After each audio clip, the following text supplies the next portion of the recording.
अब हमारा रिफ्रैक्शन में बेटा नेक्स्ट टॉपिक है आपका।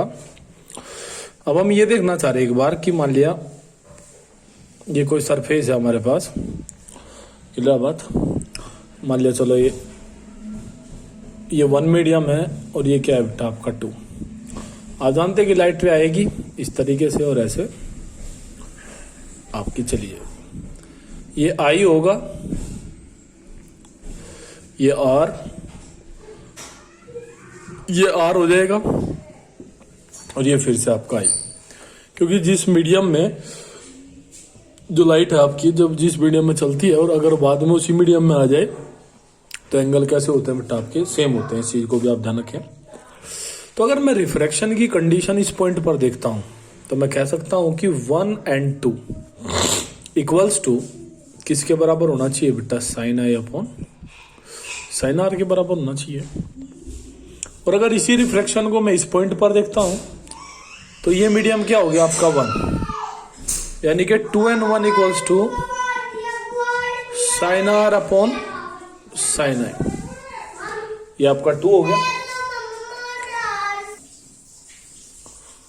तो अगर मैं इन दोनों इक्वेशन की मल्टीप्लाई करता हूं तो आप देख सकते हैं यहां पे बेटा 1 and 2 into 2 and 1 equals to sine I into sine are हो जाएगा और multiply by sine are upon sine I हो जाएगा। तो आप देखेंगे कि साइन आर से तो ये साइन आर कट गया और साइन आई से क्या कट गया बेटा आपका साइन आई। तो आपको क्या मिलेगा 1 and 2 equals to 1 upon 2n, यानी कि रेयर टू डेंसर जाना या फिर डेंसर टू रेयर आना। ये भी बात आप हमेशा ध्यान रखें क्योंकि आपको कहीं भी यूज करने को मिल जाएगी। ये भी आपको हमेशा ध्यान रखना चाहिए कि रेयर टू डेंसर जाइए आप लोग या फिर डेंसर टू रेयर, ये एक दूसरे के क्या होते हैं आपके रेसिप्रोकल होते हैं। कैसे होते हैं बेटा आपके एक दूसरे के रेसिप्रोकल होते हैं, ठीक है। उसके बाद में अगर यहीं पे आपके मीडियम जो है तब कितने हो जाए, मान लिया 3 मीडियम अगर आपके हो जाते हैं, ठीक है। इतने मीडियम अगर मान लिया जाए ये मीडियम जो है आपके अगर ये कितने हो जाए आपके 3 हो जाए, अगर ये मीडियम हमारे कितने हो जाते हैं बेटा आपके 3 हो जाते हैं। तो 3 मीडियम में मान लिया एक मीडियम ये हो गया और एक मीडियम ये हो गया, एक हमारा ये है, ठीक है बेटा। चलो मैं इसको एयर कह देता हूं, ये मान लिया चलो वाटर हो गया बेटा आपका और ये मान लिया आपका ग्लास हो गया। अब क्या होगा, तो आप लोगों को पता है यहां पे कि इस तरीके से लाइट रे जो है हमारी वो इंसिडेंट करेगी, ऐसे रिफ्लेक्ट हो जाएगी, फिर ऐसे और फिर फाइनली ऐसे। ये आई, ये आर, ये भी आर, ये मैंने मान लिया आर डैश, ये भी आर डैश और ये वापस कितना बेटा आपका आई। ये आप जानते ही होंगे ये नॉर्मल है बेटा और ये इसको काटती है तो ये दोनों कैसे होंगे आपके आर आर, ये इक्वल होंगे दोनों, ठीक है।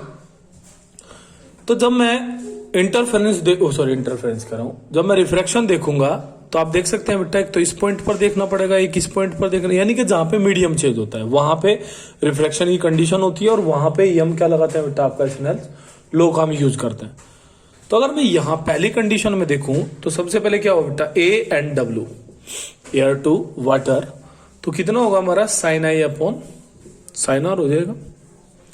इसी तरीके से अगर यहां पे देखता हूं मैं तो क्या होगा बेटा आपका डब्ल्यू एन जी कितना होगा sine are upon sine are dash हो जाएगा।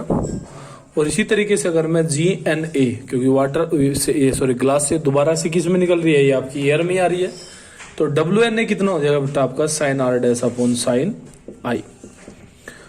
तो अगर इन तीनों इक्वेशन की मैं फिर से मल्टीप्लाई करता हूं तो हमें क्या मिलेगा, A N G multiply W N G multiply G N A equals to sine I upon sine R multiply sine are upon sine are dash और मल्टीप्लाई बेटा sine are dash upon sine I.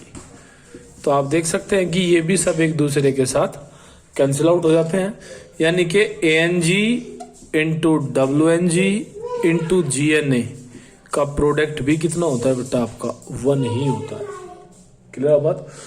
तो इन condition को आपको ध्यान रखना है, इसको बेटा आपको पढ़ना है आज, ठीक है।